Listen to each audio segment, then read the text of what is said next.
Welcome to Season 3 of the Guardians of Hope podcast. We are a community of parents, educators, health, legal, and tech experts dedicated to positively impacting children's lives. The thoughts and opinions of my guests are not my own. This is a platform for sharing. Okay, welcome everyone. Before we dive into today's conversation, I want to share something deeply personal with you. When my son was just 2 months old, I made one of the most terrifying yet necessary decisions of my life. I left a verbally abusive and aggressive relationship. Walking away with a tiny infant and facing disbelief from relatives and friends who couldn't see what was happening to me behind closed doors was overwhelming. The trauma was real and the fear was paralyzing, but I knew I had to protect both of us. What followed were some of the hardest months of my life. I was a new mom trying to heal from emotional wounds while learning how to do it all on my own. I had to rebuild my life while ensuring my son felt safe and loved. That experience taught me that sometimes the most courageous thing we can do as parents is choose our children's well being over our own fear of the unknown. Today, I'm honored to speak with Michelle Johns, a licensed professional counselor based in Tennessee who specializes in trauma, PTSD, and domestic abuse. Michelle has dedicated her practice to helping survivors navigate the complex journey of healing while maintaining their role as parents. Michelle, thank you so much for joining us today. Cynthia, thank you so much for having me here with you today. It really is an honor to be here with you. It's a privilege to be able to offer insight to other people. I'm also a survivor of domestic abuse, and I think that I come into my practice as a professional with the gift of experience of raising two children that had a father that was abusive and ultimately in my situation abandoned our family. And so once I left, he just went away and he didn't have anything to do with our children. So we all have different stories and they're so complex. So there's this professional experience and personal experience that I know that I bring to what I share with people every day. Yeah, why don't you tell The us? research. Yes, This is exactly. true. This is true, right? So yeah. Yeah, why don't you, if you don't mind, give us a snapshot of your experience and your work with clients, just to set the stage before I start asking you specific questions. Yeah, so interestingly, I'm a therapist, and this is a second half of life career for me. I Mhm. spent the first half of my professional career in the corporate sector, and then um, in my late 30s, I really started doing my own work and healing around the experiences that I'd had in childhood and early adulthood. And I'd always wanted to be a psychologist. So while doing my own work, I also went back to school and decided to get a bachelor's in psychology. And then after I completed that, I continued to do my own work and try to decide what would come next for me. I wasn't really sure. So I spent a few more years doing my own work, and I actually worked just in the wellness field with corporations. And as I was doing my own healing, I want to emphasize that it's so important. I think to be a therapist, you need to have done your own healing. Otherwise, you're bringing stuff into the therapy session with clients, even though you're trained not to. You just are. Um, and I was working with people, and they were coming to me and telling me their stories. And I was really at this Mhm. corporation just developing wellness programs about how to eat healthier, how to get more movement into your life throughout the day. And people were coming and sharing some pretty intimate details with me. And I thought, I really think that there's a calling for me to be in this field with people. And it felt important to go back to school and then get my master's as a clinical mental health counselor. And in that journey, before you can actually become a licensed professional, Mhm. you have to spend a number of years doing practicum and internship and then under supervision. And so I started in 2019 and I completed my program in 2020. I started 2018, late 2018. I completed my program in 2020 with my master's, and I have now been practicing for 5 years. And I've worked primarily with people that have been victims of intimate partner violence, and I've also worked with abusers. I have done Mm, assessments with abusers, and when I tell you the dynamics of an abusive relationship are complex, they are so complex. And I know that we'll get more into that as we talk today. So I'll we stop here will. and see what questions and see what comes up. And then if there's anything left lingering afterwards, you can share my information with people and we can continue the conversation, or maybe have a part two, something like that. Oh yeah, definitely, Michelle. Thank you for sharing that background with us. So I'll dive right in. Many parents stay in abusive relationships, believing that they're protecting their children by keeping the family together. Can you help us understand the impact of witnessing domestic abuse, what that impact has on children, even when they're not direct targets? Yeah, so I'm going to say a couple of things on that. That is to me, there's a multifaceted answer to what you just asked me. First and foremost, I want to say I completely appreciate and understand staying in a relationship because you're trying to keep the family together. I did it. My original abuser was my high school boyfriend, and we end up married. We have a child, and I stayed in that marriage for 3.5 years, and it was abusive. He was abusive as a boyfriend in high school. And so naturally, the abuse just escalated in the marriage. And we ended up having 2 children. And it was very important to me to try and keep our family together. And I did everything I could to keep our family together. At some point, though, and I can tell you what it was. I mean, he told me every day that he was going to take my life. He was going to kill me. And he would tell me all the different ways he was going to do it, on top of the fact that he'd actually been physically abusive and psychologically abusive, telling me, as I said, how he was going to harm me. And I was living under threat every day. And so it became obvious to me that this was not going to be a healthy family for my children. Now, here's what's also interesting about that. It was already not healthy for my children. Mm. Mhm. I left when my oldest was 3.5 years old.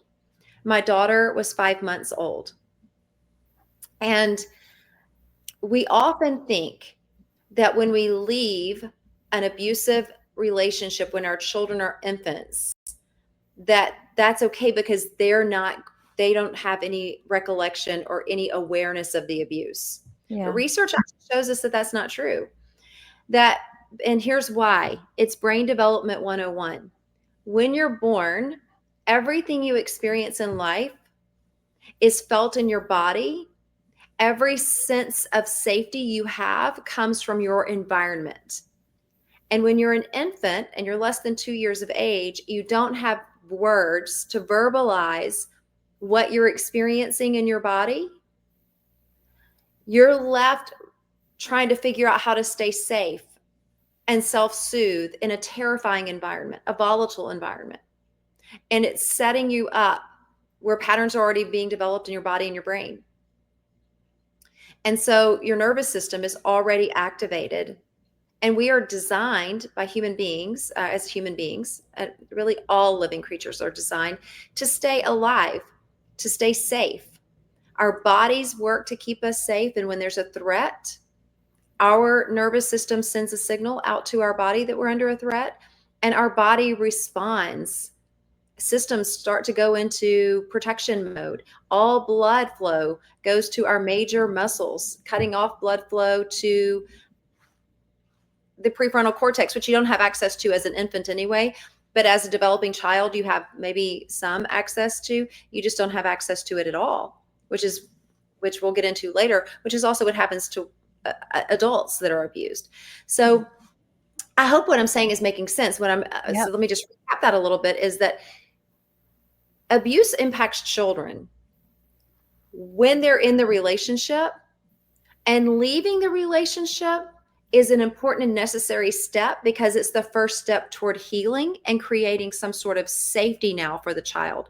But to pretend that leaving is the only thing that needs to happen would be a huge mistake Mm. for the child and the family. You have to know that they did have an experience, regardless of their age, while they were experiencing the violence in the home, hearing the yelling and the screaming and the fighting, maybe even witnessing and seeing it. So my 3.5-year-old actually did see things and was actually sadly sometimes invited into it. Now, he was not abused by his father Mhm. in that regard, but he was abused by his father. Witnessing that is an abuse for children. Right. For sure. Yes. You made some really valid and eye-opening points there, Michelle, about staying in the relationship and children being involved and impacted. But I want to ask now about parents who have left abusive relationships but still need to co-parent with their former abuser. What are some essential strategies for protecting both themselves and their children, especially during exchanges and ongoing contact? Yeah. So first of all, I like to say, I like to call it a transition period rather than an exchange. Mm, And that's such important terminal words matter and they impact children. And so when children hear the word exchange, they start to see themselves as a commodity. And I've heard this from clients that, as adults reflecting back on their childhood and saying, gosh, I just felt like a I was a package. An object, not a human being in this yes. experience of being a child of two parents that were no longer married. And so it's important to say, like, this is a transition period. And important for children to understand that they're not spending time at mom's house or dad's house. They're transitioning to the house they share with their dad or the house they share with their mom, so that they don't feel like nomads going into homes that they don't feel like they really belong in, but that they Yeah. actually have two homes, right, with both of their parents. And so I want to just name that. I think it's a really important thing to Mhm. name. Yeah. Okay, so there are a couple. You asked for strategies and ways to stay safe, and I think that you're asking that from the perspective of the abused partner, the abused Right. adult partner. Do I stay safe when I have to come into contact with my abuser? Correct. And Yes. I think that one of the most important strategies or techniques you could do is take someone with you Mm. that would call 911 if anything went awry or a situation got out of hand. And you would give them that direction. Like, if anything goes awry or gets out of hand, I want you to call 911 for me. I wouldn't involve that person in the transition time or period. I would just have them maybe in the car or someone somewhere nearby, to where they're an eyewitness to your experience if it's a highly volatile situation. Now, I want to name this. Mm. When we're in a highly volatile situation, those are dangerous situations. And when we take someone else with us, we're putting someone else in harm's way also. Um, and so that's important to name. I don't know. Not many. I don't know. There are people that still have support systems and family members that are willing to go with them and be there. But you want to make the situation as safe as possible. So meet somewhere publicly. Mhm. You're a little more safe that way. You're safer. Um, and you're not going to their home or inviting them to your home, even in the driveway. Right? It's just not safe if it's not safe. Now, if you've gotten to a place where it's safe, I think that you're going to always want to have an exit strategy. You're always going to want to have a plan to keep things safe, Yeah. and um, that's going to be unique to everyone. It's hard for me to really give bullet Mhm. points on that. But when you're in a volatile situation, it's pretty easy to say, take a second person with you and meet in public places. Don't do the transition in a place where you could be victimized. But it is challenging dealing with your own trauma responses, and trying to be present and show up and be stable for your kids, right? How can parents recognize when their trauma is affecting their parenting? And I'm going to ask you for some coping strategies that they can use during those times. Yes, such an important question. And so I'm going to say that there's a multidimensional way of dealing with your own trauma. And one is, I want to make sure that I am clear on this. It's important to have a therapist, that you're working on your own healing from the moment you decide to leave that relationship on, and that you also have a way for your children to work on their own healing. There are support groups for children, there are programs for children, and so I would check some of those out in your local communities. And if not, I would definitely read books. I can give you some titles later, Cynthia, that you can share with your audience. Sure. And that you're helping your child work on their healing, but you're also working on your own healing. You can also join support groups for women that have been abused. That Mhm. that they're just so helpful. There really can be. Now I say that I just haven't been a part of a support group that wasn't helpful, but Yeah. I mean by working on your healing means that you are acknowledging that you were in that sort of experience, that you also acknowledge that you're no longer in that abusive relationship in the same way. Does that mean that you're not experiencing abuse still sometimes from your abuser? No, that is not what I'm saying. But what I am saying is once you've left and you've got a safe place that you call home, a safe place that you can go to, you're not a victim in the same way anymore. You've moved the needle even if it's a little bit, right? You've got a place and you've got some space to start to work on your own healing. You've even got space to set boundaries around how you're going to parent, how you're going to experience life every day.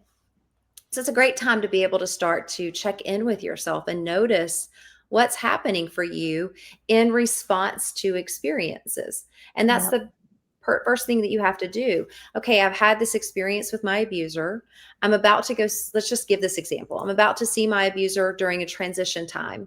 What do I need to do to cope? Well, the first thing you need to do is check in with yourself. Notice what's happening for you.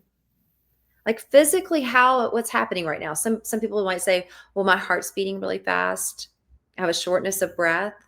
I notice that I have like a pit in the bottom of my stomach because there's a fear and anxiety wrapped up in um, knowing that I'm about to see my abuser and I don't know what's going to happen, what words are going to be spoken, what kind Yep. of body language is going to be presented." And so you want to go ahead and prepare for that, right? Like, okay, this is what I notice is happening for me. And then the next thing you want to ask yourself is, well, what do I need to be safe? And then you need to be able to answer that question for yourself. And sometimes the people say, well, I don't know what I need to be safe. Well, you do. You do know. What would it take for you to feel safe? What would, in that situation, what are the options that you have? Okay, well, here's how I can handle the transition. I can have Mhm. the children ready. I can have their bags packed. I can have a handwritten note for all the things that are essential pertaining to the children, like medications if they need that, any kind of special activities that I know that are coming up and things that they need, that I've covered those needs for them, and that's in their bag. And that I might just simply, if it's okay, to say to my co-parent, hello, here's everyone. You all have a great time together and goodbye. And you move quickly out of the situation. If it's one of those situations where you don't speak, um, and transition is one of those like, well, I drive up, they drive up, the children get out of the car and they go in, and then I drive away. Just make sure that when you're leaving your child, you say goodbye nicely. Mm. Um, so now back to just coping in everyday life. So continuing to move forward and doing your own healing. One of the most important things that we have to do in our healing is, and I say this knowing that when you leave an abusive partner, when I left mine, it was about another year or two before he actually decided he wasn't going to be a father at all anymore. So there was this transition period. There were visitation. There were voicemails with cussing. There was verbal abuse in person. So I've been through this. I'm not saying this with someone that doesn't know that these things continue to happen. Um, you set boundaries. Like I'm not going to be spoken to this way right now. So I'm going to leave now, and you leave the situation. But away from that situation, one of the things that we need to start doing is changing the way we talk about what's happened to us. Instead of talking about it as if we're still really in that relationship that we've left, which we're not, we've left. We start talking about it as the relationship that we left and a person we still have these interactions with, but they're not the same as living with them. And so we start to move through this letting go process, in that we're claiming our survivorship over our victimhood. It's Yeah. so important because when we don't do that, it's like we're drinking poison every day and expecting the other person to die, and it just doesn't work that way. Mhm. The longer we hold on to our hate and our anger and our frustration without trying to work through letting it go and unburden it, we're creating more cortisol release in our own body. We're creating more health issues for ourselves. We're creating mental health issues and physical health issues for ourselves. So Mhm. there are breathing exercises that you can do, right? Just to calm your nervous system. When your nervous system is regulated, you just check in with your breath. And this is even when you're down regulated, just check in and notice I'm breathing. I have breath. These are some physical coping mechanisms. You can look at your surroundings and say, once you're home and you're in your safe place, I'm safe here. This is my place of safety. I've created a safe space here for myself. Yeah. And hopefully, if you can afford it, have your own therapist so that you're talking through the things that you're still holding on to from an emotional standpoint, and asking what that part of you needs to feel unburdened and to feel safe again, so that you Yeah. can move forward Right. in life and healthier relationships, and even with your children. I agree. These are all really helpful strategies, Michelle. Thank you. I think adding on to that, like adding an extra layer, is support from family and friends, right? So, my next question to you, which is really important and something that I went through myself, is support systems, right? So, I feel, and I've come across this in my research, that many survivors feel isolated because people don't understand the complexity of abusive relationships. They don't believe how serious it is. I've seen a lot of victim blaming, or, you know, things that in that setting. I personally have ended relationships and friendships with people who have diminished my own experience. So, Mhm. how can parents who've left these situations rebuild their support systems and find people who truly understand what they've been through and what they're currently going through if they are co-parenting? I really, really appreciate and value support groups. I've just seen so much healing for women in support groups with other women that have been through the same situation. And I think I started to say this a minute ago and I didn't finish the thought. It's important that the support group isn't keeping people in a state of like we're victims and let's be down all the time. It's important that you're providing hope for each other to move forward for a future that is brighter and better, that you feel empowered through that support group. So there's space for talking about what you've experienced and acknowledging how it's impacted you, and Mhm. also space for saying, and I'm now in a place where I can move forward and I don't have to have those experiences in my life anymore. And they don't have to have power over me the way that they have. Mhm. Um, so that's one thing. The other thing is it is important to first and foremost, relationships are important, and ending relationships with family members and friends is also traumatizing, and it adds to the trauma of the abuse. And so finding a voice, speaking for yourself to your family members and friends, if you can, before ending the relationship, is really important. Hey, I understand that you may not really grasp what I've been through. You weren't there with me at home in the night, in the middle of the night, or late at night when these things were happening. And it may be really hard for you to imagine the things that I've been through and experienced, but they're real and they're true. And what I would like from you is your support. And right now, I feel minimized when I hear words like such and such and such and such. And I would explain that to them. Mm. I would tell them what they're doing. Because here's the thing, what do you have to lose? If you're losing the relationship, if you're going to cut the relationship off anyway, you may as well go ahead and be honest and see if you can help them Right. show up better, more supportive. Family members are harder than friends, right? Because sometimes it's easier to cut off a friendship, I think, than a family member. Now, I say that knowing most of the time is what I just said, right? It's mostly easier to distance yourself from friends than it is from family members. Um, so with family members, you limit your conversations. And I think you have to be strong in your resolve and saying, I feel minimized when I'm told whatever it is, like that he's a really nice guy and you just don't see how he could possibly do that. And what I'd like is to be supported and believed, because this has been a really traumatizing and life-threatening experience for me, and I've made a decision to leave, Mhm. and I would like your support in that.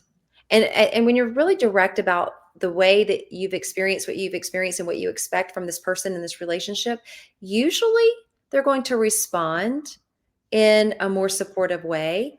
And if they don't, that's when you have to make some decisions, right? That this is not a safe relationship, and I'm going to put more distance between myself and this relationship, or put boundaries around this relationship.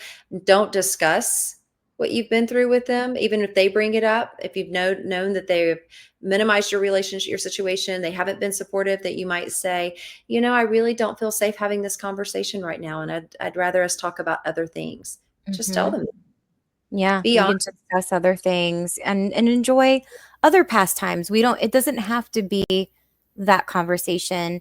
Even though the resentment can be there if you have someone who has diminished your experience. I feel like what you've said, Michelle, about not dwelling in the victim mode, but empowering yourself as the survivor and finding purpose in other things, because has helped me when I've have felt isolated, like having this podcast, for example, and Mm, sharing information that helps others. I feel like has helped me, and I know not everyone's going to do a podcast, but just connecting with other people who share things that you enjoy. Um, helps a lot. So I think that that's great. Also, it's a process and a journey. Like, give yourself the time and space you need. Move through the stages of grief that you have to move through. And that's true. There's a grieving when we are leaving a relationship from someone that has abused us. There's shock that we've been in a relationship like that. There's sometimes guilt and shame that comes along with a relationship of having been in a relationship like that. Yeah. There's anger and there's frustration, there's sadness, but there has to be a place of hope and Mhm. a place to move forward to. And so make space for all of those emotions and for yourself to go through those stages. And sometimes you move through the stages back and forth before you get to the place of hope. But there's an ancient Chinese proverb that I really love, and it's, if you let go a little, you'll have a little happiness. If you let go a lot, you'll have a lot of happiness. If you let go completely, you have freedom. And that's Mhm. where you want to get to, where you have freedom within your own sense of being, and you don't need anyone else to tell you what you experienced was true to know that it was true. It takes a lot of therapy to get there. It sure does. Yeah, It does. absolutely. To sit in it, I'd say at least a solid year of showing up for yourself to Mhm. really work through what you need to work through from the experience that you've had. Yeah, and grief is nonlinear, as you said. There are many, phases and stages, and it's not just from point A to B. So it's important that we take this space, like you said, to be kind and allow ourselves to get where we need to be. Not saying that there's a destination. I'm just saying that we just all have to grieve in our own ways, and just acknowledging that is so freeing, like you said.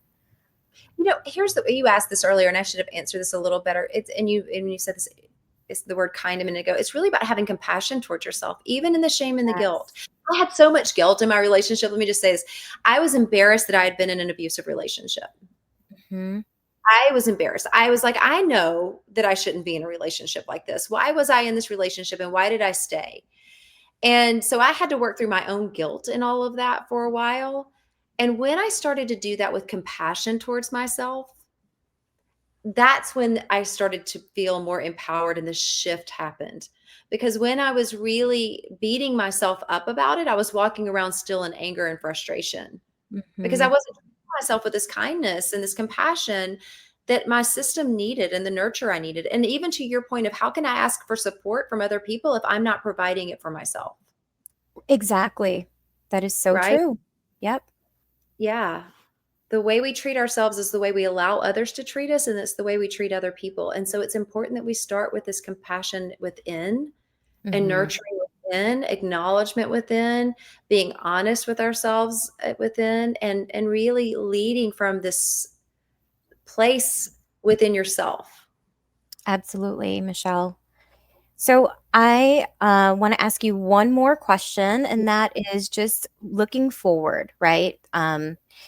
towards healing in the future. We talked a lot about healing and, looking within ourselves. Um, Aside from all the other things we talked about, how can someone, a parent, work on that consistently while keeping in mind that they have to, or we want to have a healthy, stable home for our children to thrive. So how do we manage and balance all of that?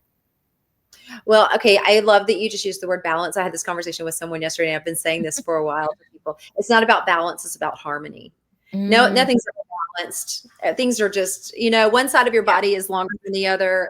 We're just not are asymmetrical. We're not balanced as life isn't balanced, but there is a space of harmony. Mm-hmm. And first and foremost, let go of doing things perfectly.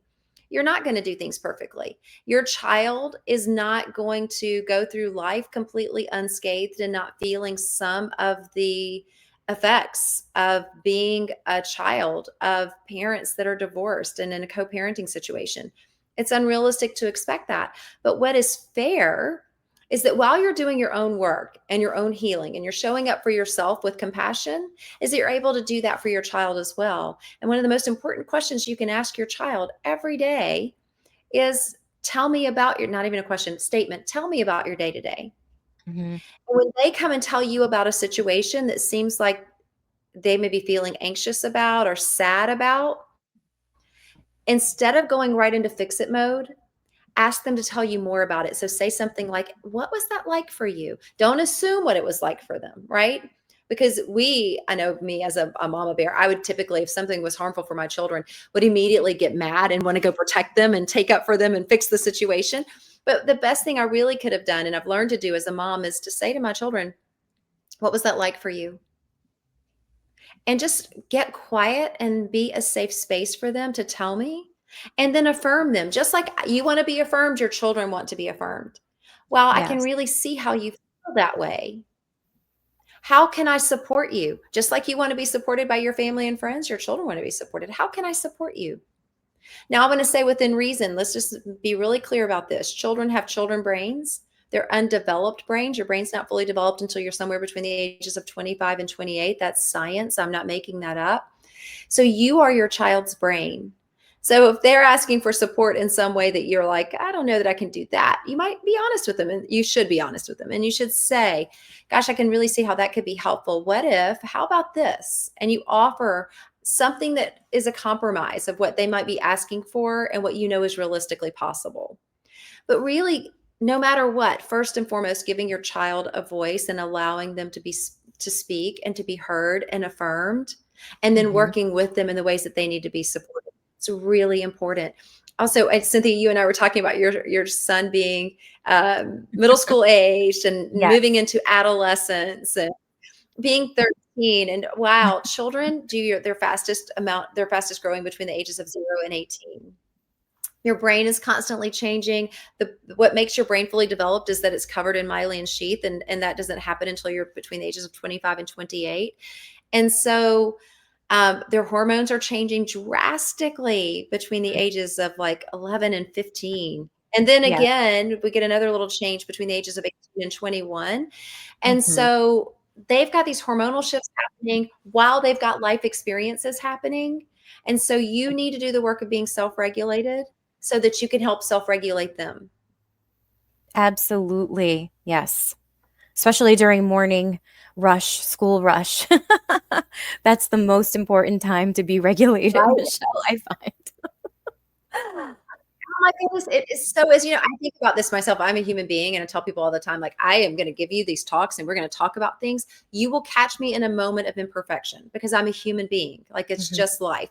But I always say to myself, if I ever find myself getting in a place where I'm frustrated and I'm reactionary, I Mhm. still could have responded in that situation, and it would have taken the same amount of time and gotten the same result. And once we start practicing telling ourselves that, and then do the repair or the rewind in your own mind, Mhm. that's practicing it. And so then the next time, maybe you do it a little better. Does that make sense? And so we can do those things all throughout life. So, with one more thing I'll say, and I said this a minute ago, we're not going to do things perfectly with our children. When we're the one that's causing some sort of anxiety and stress for them, offer a Exactly. repair. The most important words children can hear are, I'm here for you, I'm supporting you, I love you, and I am sorry. We Exactly. wanted to That is so right. model what we model for our children. That has been one of the biggest Yeah, lessons in children my learn by household. modeling. So what are we modeling? Yeah, Yeah. Michelle, this has been such yeah. And you know what? a I want to great. say Oh, no, thank you, Cynthia. It has been. I was going to say one last thing I want to say, because we're talking a lot about both sure. doing your own work for yourself and then being there for your child. It's a huge responsibility. And I just want you to know that I know that. I say that to the moms in my support group all the time. I'm like, listen, you do have a lot on you. And I want to just acknowledge that. And I want you to offer yourself some compassion, because you're doing a lot of work for yourself and your own healing. And you're also helping your children heal. So give yourself a lot of praise, but a lot of compassion and a lot of space You're to so take care of right. yourself. Yeah. Yeah. One thing, I'll end on this note, but one thing I've heard so many times with interviewing guests like you, Michelle, is that airplane metaphor where put the mask on yourself first before you help your child. That is so important. Make sure that you are doing everything that you need to do for yourself, because that modeling and that foundation for yourself really spreads to how you raise your children. So you really opened my eyes Yeah. today, Michelle, and you changed my perspective on how I look at different things. So thank you for that. I really appreciate your time. Cynthia, thank you for having me again. It's such an honor and a privilege to be here with you. And so thank you.